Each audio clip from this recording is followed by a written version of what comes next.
નમસ્કાર વિદ્યાર્થી મિત્રો, હું ભાવેશ વોરા. આ વિડિયો લેક્ચરમાં આપ સૌનું હાર્દિક સ્વાગત કરું છું.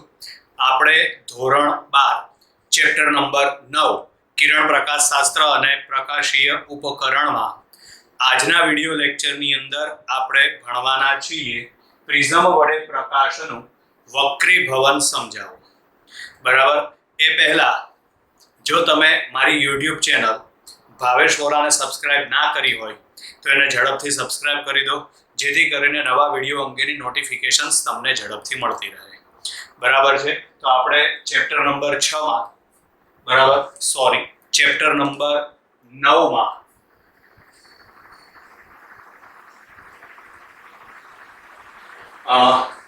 પ્રિઝમ વડે પ્રકાશનું વક્રીભવન સમજાવો. બરાબર છે. એ ભૂલમાંથી ચેપ્ટર નંબર 6 લખાઈ ગયું, તો આગળના વિડીયોની અંદર પણ બધી જગ્યાએ ચેપ્ટર નંબર 6 આવ્યું હશે, એ થોડું જોઈ લેજો, કારણ કે જૂના સિલેબસમાં ચેપ્ટર 6 હતું એટલે. બરાબર. તો આ વિડીયો લેક્ચરની અંદર આપણે ભણવાનું છે પ્રિઝમ વડે પ્રકાશનું વક્રીભવન સમજાવો. બરાબર છે. તો એના માટે આકૃતિમાં દર્શાવ્યા પ્રમાણે આ ABCA શું છે? પ્રિઝમ છે. બરાબર છે. પ્રિઝમના પ્રેક્ટિકલ તમારે આવશે કરવાના. બરાબર. એટલે તમે એ લાઈવ પ્રિઝમ પણ જોઈ શકો છો. બરાબર. એટલે આમાં ABCA શું છે? તો ABCA પ્રિઝમ દર્શાવેલો છે. બરાબર. આ પ્રિઝમ પર આપણે એક રંગી પ્રકાશ આપાત કરવાનું છે, શ્વેત પ્રકાશ નહીં, એક રંગી પ્રકાશ. કારણ કે શ્વેત પ્રકાશ છે ને તો 7 રંગનો બનેલો હોય. બરાબર છે. એટલે ઘણી વખત એવું બને કે તમે શ્વેત પ્રકાશ આપાત કરો તો બીજી બાજુ આપણને 7 રંગના પટ્ટો જોવા મળે. બરાબર. શ્વેત પ્રકાશ આપાત એક રંગી પ્રકાશ આપાત કરવાનો. એક રંગી એટલે કોઈ પણ એક કલરનો પ્રકાશ આપાત કરવાનો, જેથી કરીને એનું વિભાજન ન થાય. બરાબર. એટલે અહીં આગળ છે ને આપણે આ એક રંગી પ્રકાશનું કિરણ આપાત કરીએ. આપાત કિરણ કયું આવશે? PQ. આ કિરણ Q પાસેથી આ કિરણ વક્રીભવન અનુભવે છે. બરાબર. આપણે અહીં આપાત કિરણ કયું છે? તો આપાત કિરણ છે PQ. આ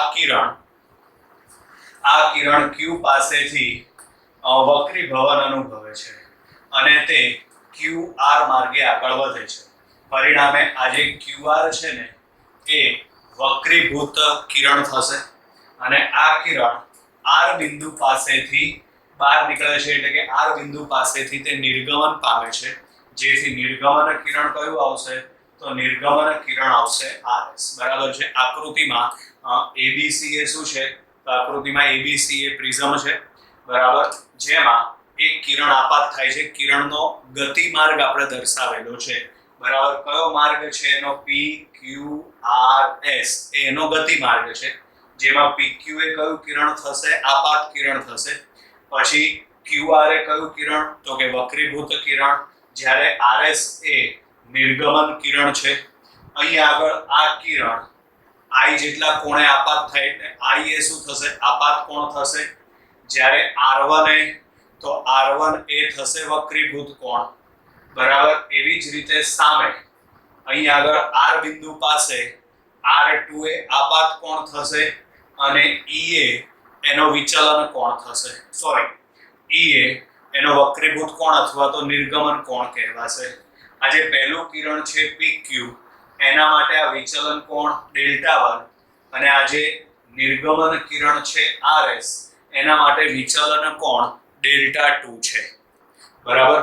ફરીથી સમજો. અહીં આગળ આ જે એવી સપાટી છે ત્યાં કિરણ કયું આપાત થાય છે? PQ. એટલે PQ આપાત કિરણ થશે. I એ આપાત કોણ થશે. R1 એ વક્રીભૂત કોણ થશે. એવી જ રીતે સામેની બાજુ એટલે કે AC સપાટી માટે આપાત કોણ કયો થશે? R2 અને નિર્ગમન કોણ કયો થશે? E. બરાબર. નિર્ગમન કોણ અથવા તો વક્રીભૂત કોણ જે કોઈ. આમાં PQ એ આપાત કિરણ છે, QR એ વક્રીભૂત કિરણ છે અને RS એ નિર્ગમન કિરણ છે. બરાબર. જોઈએ ચલો શું લખેલું છે. તો કે આકૃતિમાં કાચનો પ્રિઝમ ABC માંથી પસાર થતા એક રંગી પ્રકાશનો માર્ગ દર્શાવેલ છે.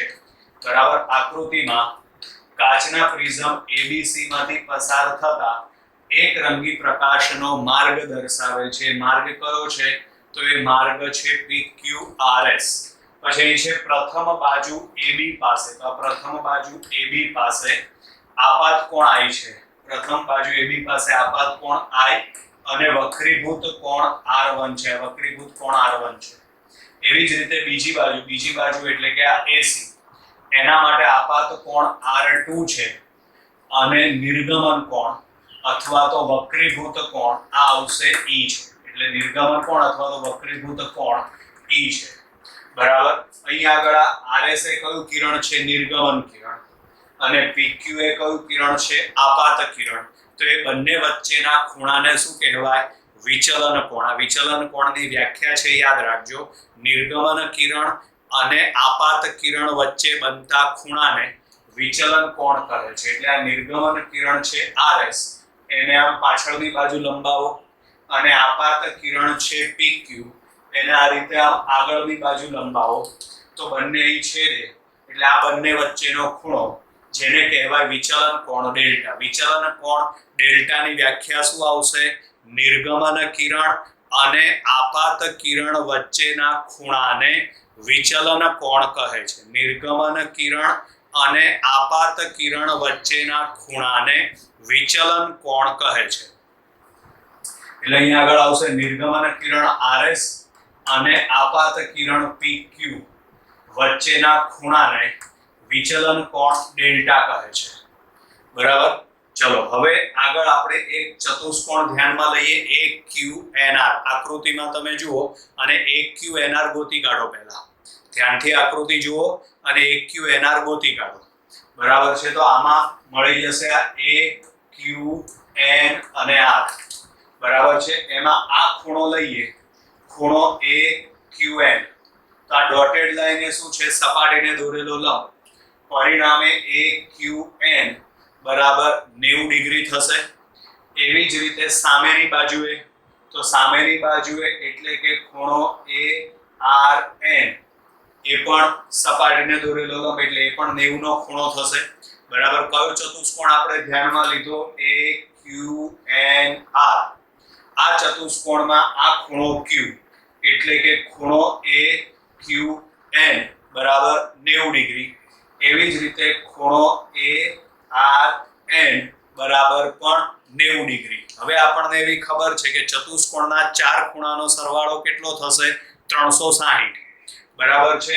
આપણે કયો ચતુષ્કોણ લીધો છે, AQNR, જેમાં આ ખૂણો 90 ડિગ્રી, આ ખૂણો 90 ડિગ્રી, એટલે કે આ બંને ખૂણાનો સરવાળો કેટલો થશે, 180. પરિણામે હવે બાકી વધ્યા બે ખૂણા, આ ઉપરનો A અને નીચેનો N, એ બંનેનો સરવાળો કેટલો થશે, 180. સમજો ધ્યાનથી. ચતુષ્કોણના ચાર ખૂણાનો સરવાળો 360. બરાબર છે. જેમાં આ ખૂણો AQN બરાબર 90 ડિગ્રી, એવી રીતે સામે ખૂણો ARN બરાબર 90 ડિગ્રી. એટલે બે ખૂણા 90 એટલે ટોટલ 180 ના થાય. તો બાકીના જે બે ખૂણા વધ્યા એનો સરવાળો કરો તો 180 આવશે. બરાબર. એટલે અહીં લખેલું છે ચતુષ્કોણ AQNR માં, R લખવાનો રહી ગયો છે, AQNR માં. બરાબર. માપ ખૂણો બરાબર, ખૂણો આમાં ખૂણો અહીંથી કાઢી નાખીએ. ચલો, જરૂરી નથી કે લખવું એમ, આ કાઢી નાખીએ આપણે. ચલો, ખૂણો AQN, તો ખૂણો AQN બરાબર 90 ડિગ્રી, અને સામે છે ખૂણો ARN, તો ARN બરાબર પણ 90 ડિગ્રી. તો બાકીના બે ખૂણા એટલે ખૂણો A અને ખૂણો QNR, આ બંનેનો સરવાળો કેટલો થશે, તો આ બંનેનો સરવાળો થશે 180 ડિગ્રી. બરાબર છે. એટલે ખૂણો A વત્તા આવશે ખૂણો QNR બરાબર શું આવશે, 180 ડિગ્રી. બરાબર છે. ચાર ખૂણાનો સરવાળો 360 થાય, એમાં સામેના બે ખૂણા 90 ડિગ્રી એટલે 180 નીકળી ગયા. તો બાકીના જે બે ખૂણા વધે છે એનો સરવાળો કેટલો થશે, 180 ડિગ્રી. એટલે કે ખૂણો A એટલે આ ખૂણો વત્તા ખૂણો QNR, તો આ ખૂણો QNR બરાબર શું આવશે, તો બરાબર આવશે 180 ડિગ્રી. બરાબર. જેને આપણે આપી દઈએ સમીકરણ નંબર 1. હવે અહીં સાદુરૂપ આપવા માટે આપણે આ નીચેનો ત્રિકોણ ધ્યાનમાં લઈએ. નીચેનો ત્રિકોણ એટલે કયો આવશે, ત્રિકોણ QNR. નીચેનો ત્રિકોણ એટલે કયો ત્રિકોણ લીધો આપણે, ત્રિકોણ QNR. તો QNR માં ત્રણેય ખૂણાનો સરવાળો 180 થાય ત્રિકોણના ત્રણ ખૂણાનો સરવાળો 180 ડિગ્રી થશે. એટલે કયા કયા ત્રણ ખૂણા લેવાના આપણે? તો આ ખૂણો આવશે R1, આ ખૂણો આવશે R2 અને નીચેનો આ N ખૂણો એટલે કે ખૂણો QNR બરાબર 180 ડિગ્રી. બરાબર, નીચેનો ત્રિકોણ આપણે ધ્યાનમાં લીધો ત્રિકોણ QNR. બરાબર, ધ્યાનથી જોજો કયો ત્રિકોણ લીધો છે આપણે? QNR. બરાબર, એમાં આ ત્રણ ખૂણાનો સરવાળો 180 ડિગ્રી થાય. આ ખૂણો છે R1, આ ખૂણો છે R2 અને નીચેનો ખૂણો થશે ખૂણો QNR બરાબર 180 ડિગ્રી. અહીં આગળ છે R1 પ્લસ R2 પ્લસ ખૂણો QNR, સોરી અહીં આગળ ત્રિકોણ QNR માં R1 પ્લસ R2 પ્લસ ખૂણો QNR બરાબર 180 ડિગ્રી. હવે સમીકરણ નંબર 1 જુઓ. આ સમીકરણ નંબર 1 આ ચતુષ્કોણ ઉપરથી મળે છે અને આ સમીકરણ નંબર 2 એ આપણને નીચેના ત્રિકોણ ઉપરથી મળે છે. બરાબર, આમાં 180 ખૂણો છે. પરિણામે સમીકરણ 1 અને 2 ને સરખાવી દો. બરાબર, કારણ કે બંનેની જમણી બાજુ એક સરખી છે તો પરિણામે સમીકરણ 1 અને 2 ને સરખાવતા એટલે આમાં આવશે R1 પ્લસ R2 પ્લસ ખૂણો QNR બરાબર આવશે ખૂણો A વત્તા ખૂણો QNR. સમીકરણ 1 અને સમીકરણ 2 ને સરખાવતા બરાબર અહીં આગળ છે R1 પ્લસ R2 પ્લસ ખૂણો QNR બરાબર ખૂણો A વત્તા આવશે ખૂણો QNR. બરાબર, એટલે 1 અને 2 ને સરખાવો આપણને આ સમીકરણ મળે. પણ એમાં સામસામે ખૂણો QNR ઉડી જશે તો માટે અહીં આગળ બાકી વધે હવે R1 પ્લસ R2 બરાબર શું આવે? A. R1 પ્લસ R2 બરાબર A. સમીકરણ નંબર 3. બરાબર, ચલો હવે ઉપરનો ત્રિકોણ લઈએ QMR. ઉપરનો ત્રિકોણ QMR એટલે આ ત્રિકોણ થશે. એમાં ધ્યાનથી તમે જુઓ તો ઉપરનો આ જે ખૂણો છે ડેલ્ટા, એ ડેલ્ટા ત્રિકોણ માટે બહિષ્કોણ કહેવાશે. તો આગળ આપણે બહિષ્કોણ માટે અરીસાના સૂત્રમાં એમાં શીખવાડેલું છે. બરાબર, આ ડેલ્ટા એ બહિષ્કોણ છે. પરિણામે ડેલ્ટા બરાબર શું લખાશે? Delta 1 plus delta 2. બરાબર, એટલે અહીં આગળ ત્રિકોણ QMR માં ડેલ્ટા બહિષ્કોણ છે માટે ડેલ્ટા બરાબર ડેલ્ટા 1 પ્લસ ડેલ્ટા 2. હવે આકૃતિ તમે ધ્યાનથી જુઓ. બરાબર છે, આકૃતિ આ તમે ધ્યાનથી જુઓ. પહેલા આ બાજુ અહીંનો ખૂણો છે I, તો સામે ટોટલ ખૂણો કેટલો છે? આ ખૂણો તો R1 પ્લસ ડેલ્ટા 1. બરાબર, એટલે અહીં આગળ લખાશે I બરાબર R1 પ્લસ ડેલ્ટા 1. આવું લખાય. એમાંથી આપણે ડેલ્ટા 1 ને સૂત્રનો કર્તા બનાવી દઈએ તો ડેલ્ટા 1 બરાબર આવશે I minus R1. Same condition સામેની બાજુએ. અહીં આગળ આ ખૂણો છે ડેલ્ટા 2 અને આ R2 અને આ છે E. તો માટે ડેલ્ટા 2 બરાબર શું આવે? તો ડેલ્ટા 2 બરાબર આવશે E માઈનસ R2.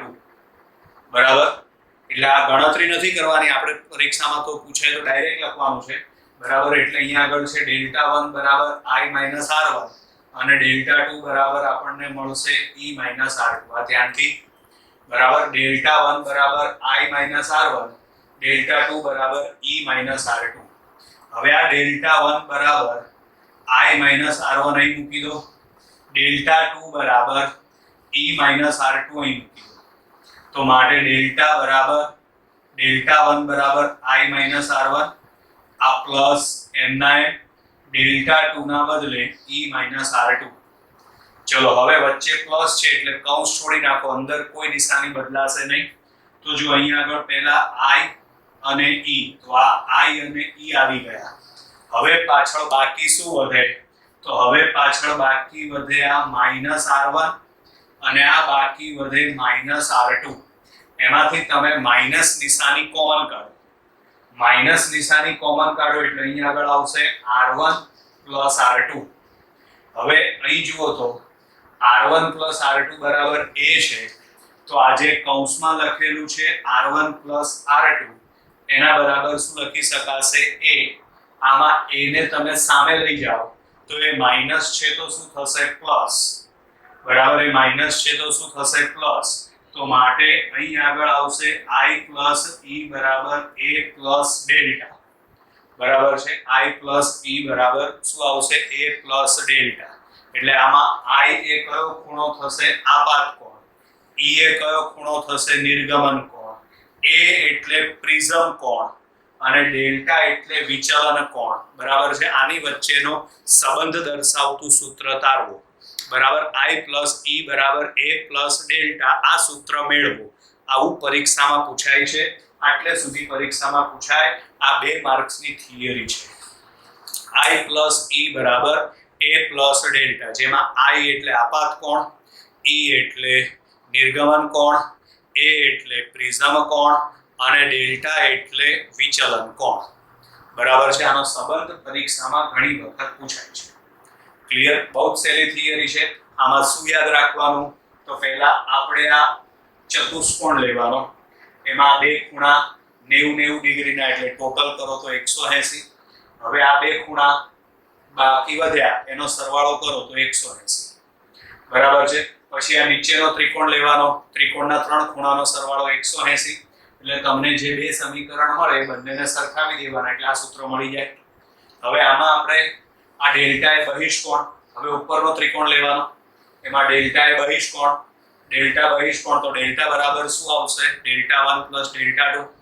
પછી Δ1 અને Δ2 ની કિંમત મૂકી દો એટલે આપણને સૂત્ર મળી જાય i + e બરાબર a + delta. Most IMP theory છે, બરાબર.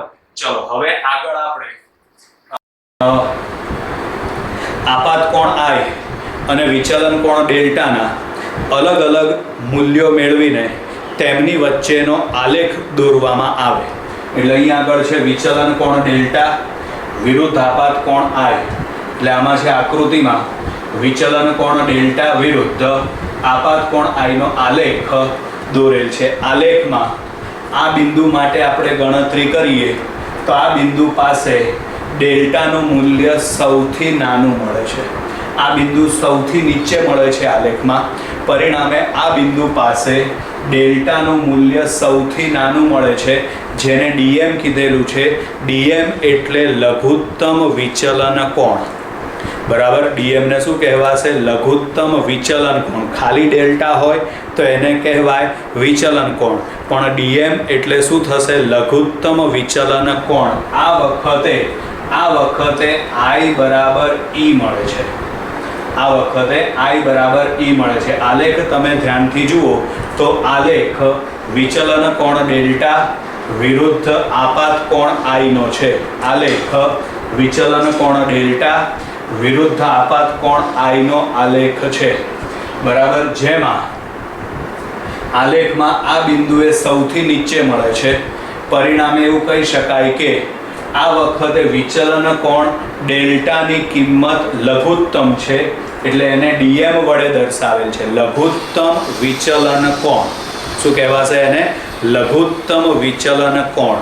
ત્યારે i બરાબર e છે. i બરાબર e એટલે કે આપાત કોણ બરાબર નિર્ગમન કોણ. આ સિવાયનું આપણે કોઈ પણ મૂલ્ય લઈએ, આ સિવાયનું કોઈ પણ મૂલ્ય લઈએ તો એક જ વિચલન માટે, જેમ કે ડેલ્ટા ડેશ આપણે ગણતરીમાં લઈએ તો આ ડેલ્ટા ડેશ માટે આલેખ ઉપર કેટલા બિંદુ મળે? તો આલેખ ઉપર 2 બિંદુ મળે. 2 બિંદુ મળે એટલે એનો મતલબ એક વિચલન કોણ અહીં આગળ મળે. સમજવા માટે એને આપણે i1 કહી દઈએ. આ બીજો આપાત કોણ આપણને અહીં મળે i2. સમજજો ધ્યાનથી. આ સિવાયની આપણે કોઈ પણ બિંદુની વાત કરીએ તો ધારો કે આપણે સમજવા માટે વિચલન કોણ કેટલો લઈ લીધો? Delta dash. આ ડેલ્ટા ડેશ માટે આલેખ ઉપર કેટલા બિંદુઓ મળે છે? 2. આ બિંદુ માટે આપાત કોણ i1. અને આ બિંદુ માટે આપાત કોણ I2. તો આનો મતલબ શું થાય? તો આનો મતલબ એમ થાય કે આપાત કોણ I1 રાખો કે આપાત કોણ I2 રાખો, બંને વખતે વિચલન કોણ ડેલ્ટા ડેશ જ મળે. એટલે કે બે જુદા જુદા આપાત કોણ માટે એક જ વિચલન કોણ મળે છે. બે જુદા જુદા આપાત કોણ માટે એક જ વિચલન કોણ મળે છે. એટલે આનું અર્થઘટન એવું થાય કે બરાબર અહીં આગળ આ કિરણનો માર્ગ કયો છે? PQRS. પરિણામે આ વખતે આપાત કોણ કયો છે? I. અને વિચલન કોણ કેટલો મળે છે? ડેલ્ટા. પણ એના બદલે કિરણને ઊંધા માર્ગે આપાત કરો. ઊંધા માર્ગે આપાત કરો એટલે આપાત કિરણ કયું આવશે? તો આપાત કિરણ આવશે SR. તો આ વખતે આપાત કોણ કયો કહેવાય? E કહેવાય. પણ આ વખતે પણ વિચલન કોણ તો કેટલો મળશે? ડેલ્ટા જ મળશે. એટલે જો અહીંથી કિરણ આપાત થાય તો આપાત કોણ આવે? I. અને અહીંથી કિરણ આપાત થાય તો આપાત કોણ આવશે? E. બરાબર. બંને વખતે વિચલન કોણ કેટલો મળે આપણને? ડેલ્ટા મળે. બરાબર. એટલે અહીં લખેલું છે આકૃતિમાં વિચલન કોણ ડેલ્ટા વિરુદ્ધ આપાત કોણ I નો આલેખ દોરેલ છે. I બરાબર E સિવાય, એટલે આની સિવાયનું કોઈ પણ બિંદુ આપણે લઈએ. I બરાબર E સિવાય એક જ વિચલન કોણ માટે બે જુદા જુદા આપાત કોણ મળે છે. બરાબર. બે જુદા જુદા આપાત કોણ મળે છે. એટલે કે જો I અને E ની અદલા બદલી કરવામાં આવે તો વિચલન કોણ ડેલ્ટા એક સમાન મળે છે. I અને E ની અદલા બદલી એટલે જો કિરણ અહીંથી આપાત કરો તો આપાત કોણ કયો ગણાય? I ગણાય. આ વખતે વિચલન કોણ કેટલો મળશે? ડેલ્ટા. પણ એનાથી ઊંધું વિચારો તો આપાત કિરણ કયું આવશે? SR. આ વખતે આપાત કોણ કયો કહેવાશે? E. પણ આ વખતે વિચલન કોણ તો કેટલો મળશે? ડેલ્ટા જ મળે. એટલે I અને E બે અલગ અલગ આપાત કોણ થયા, પણ બંને વખતે વિચલન કોણ તો કેટલો મળ્યો? ડેલ્ટા જ મળ્યો. એટલે બે જુદા જુદા આપાત કોણ માટે એક વિચલન કોણ મળે છે. બરાબર. હવે અહીં આગળ ડેલ્ટા બરાબર DM માટે, ડેલ્ટા બરાબર DM એટલે કે લઘુત્તમ વિચલન કોણ માટે વક્રીભૂત કિરણ પાયાને સમાંતર બને છે. બરાબર. આ વસ્તુ તમારે MCQ માટે યાદ રાખવાની છે. બરાબર. વક્રીભૂત કિરણ પાયાને સમાંતર ક્યારે બને? તો યાદ રાખવાનું જ્યારે ડેલ્ટા બરાબર DM થાય, એટલે કે વિચલન કોણ લઘુત્તમ બને ત્યારે. બરાબર. અને પરિણામે એટલે ડેલ્ટા બરાબર DM માટે વક્રીભૂત કિરણ પાયાને સમાંતર બને એટલે ડેલ્ટા બરાબર DM ત્યારે આલેખ જુઓ તો I બરાબર E છે. હવે અહીં વિચારો તો I અને E આ બંને સમાન હોય તો R1 અને R2 બંને સમાન જ થાય. સ્નેલના નિયમ પ્રમાણે વિચારો. બરાબર છે. I બરાબર E થાય તો સ્નેલના નિયમ પ્રમાણે વિચારો તો R1 બરાબર આપણને R2 સીધું જ મળી જાય. એટલે સાબિત નથી કરવાનું, પરીક્ષામાં આપણે ડાયરેક્ટ જ લખવાનું છે. પણ કઈ રીતે સાબિત કરી શકાય? તો સ્નેલના નિયમ પ્રમાણે. બરાબર. એટલે અહીંયા આગળ ડેલ્ટા બરાબર DM ત્યારે I બરાબર E પરિણામે R1 બરાબર R2 મળે.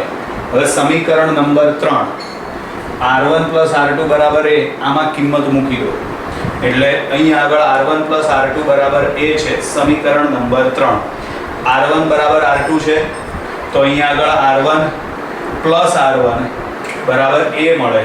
હવે એનું તમે આ કિંમત પ્રમાણે સાદું રૂપ આપો એટલે R1 બરાબર R2 બરાબર શું થઈ જશે? A/2. બરાબર. હવે આ સૂત્રનો ઉપયોગ કરીએ આપણે તો I પ્લસ E બરાબર A પ્લસ ડેલ્ટા. તો આ વખતે I બરાબર E છે. I બરાબર E એટલે I વત્તા I 2I અને ડેલ્ટા બરાબર DM છે એટલે A એમના એમ ડેલ્ટાના બદલે DM. બરાબર. I બરાબર E એનો ઉપયોગ અહીં કરો એટલે 2I. ડેલ્ટા બરાબર DM એનો ઉપયોગ અહીં કરો એટલે આ DM. આમાંથી તમે 2 ને છેદમાં લઈ જાઓ એટલે I બરાબર તો I બરાબર A પ્લસ DM છેદમાં 2 એટલે આપણને અહીં આગળ R1 અને I બંનેની કિંમત મળી ગઈ. હવે અહીં આગળ આપાત બિંદુ કયું છે? આ Q છે. ચલો આપાત બિંદુ Q પાસે તમે સ્નેલનો નિયમ લાગુ પાડી દો. તો આપાત બિંદુ Q પાસે સ્નેલનો નિયમ લાગુ પાડતા N1 sin I બરાબર n2 sin r1. આ સમીકરણમાં તમે i અને r1 ની કિંમત મૂકી દો. આ સમીકરણમાં તમે i અને r1 ની કિંમત મૂકી દો. તો આમાં i ની કિંમત આ છે અને r1 ની કિંમત આ છે. માટે સમીકરણમાં n1 n sin i ની કિંમત a + dm/2, n2 m sin r1 ના બદલે a/2. બરાબર. હવે આમાં n1 છે અને આના છેદમાં sin a/2 છે અને આના છેદમાં, એટલે સાદું રૂપ આપો તો આ સમીકરણ આપણને મળી જાય. સિમ્પલ જ છે, સામે પદને લઈ જવાના છે. તો n2/n1 બરાબર sin dm + a/2 છેદમાં આવશે a/2. n2/n1 એટલે n21 લખાય બરાબર sin dm + a/2 છેદમાં છે sin a/2. બરાબર. આ જે સૂત્ર આપણને મળ્યું ને, આ મોસ્ટ IMP સમીકરણ છે. Most IMP. બરાબર.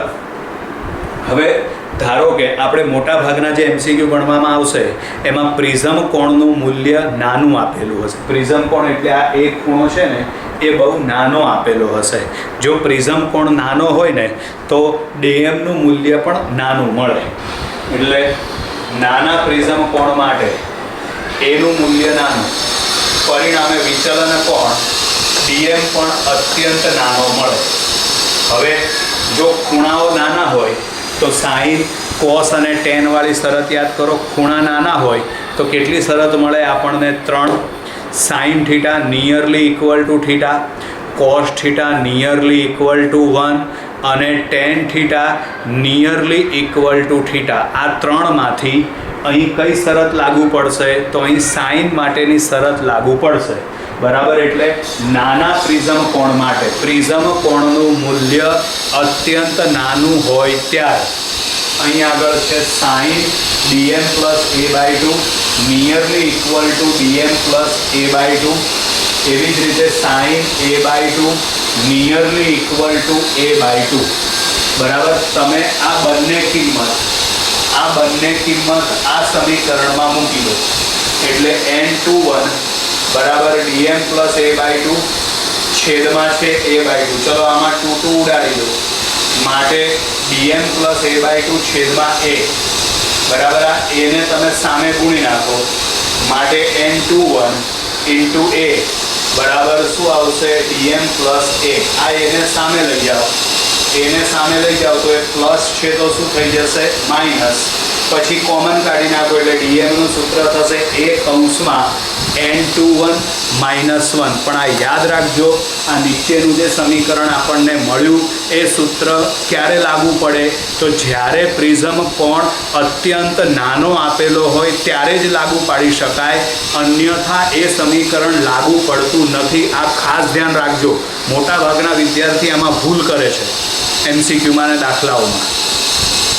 ઉપરનું સમીકરણ જે મળ્યું એ તમે ગમે ત્યારે લાગુ પાડી શકો, પણ જ્યારે પ્રિઝમ કોણ નાનો આપ્યો હોય ત્યારે તમે નીચેનું સમીકરણ લાગુ પાડી શકો છો. બરાબર. આ સમીકરણ ગમે ત્યારે લાગુ પડે, કોઈ ચિંતા નહીં. બરાબર. પણ આ નીચેનું એક સમીકરણ માટે તમારે ખાસ ધ્યાન રાખવાનું છે. બરાબર વિદ્યાર્થી મિત્રો. તો આ પ્રિઝમ વડે પ્રકાશનું વક્રીભવન સમજાવો. બરાબર. 9મા ચેપ્ટરની મોસ્ટ IMP થિયરી, બહુ જ બધી વખત પરીક્ષામાં પૂછાઈ ગયેલી થિયરી. બરાબર. અહીં આગળ આપણે પૂરી કરીએ છીએ. Bye bye.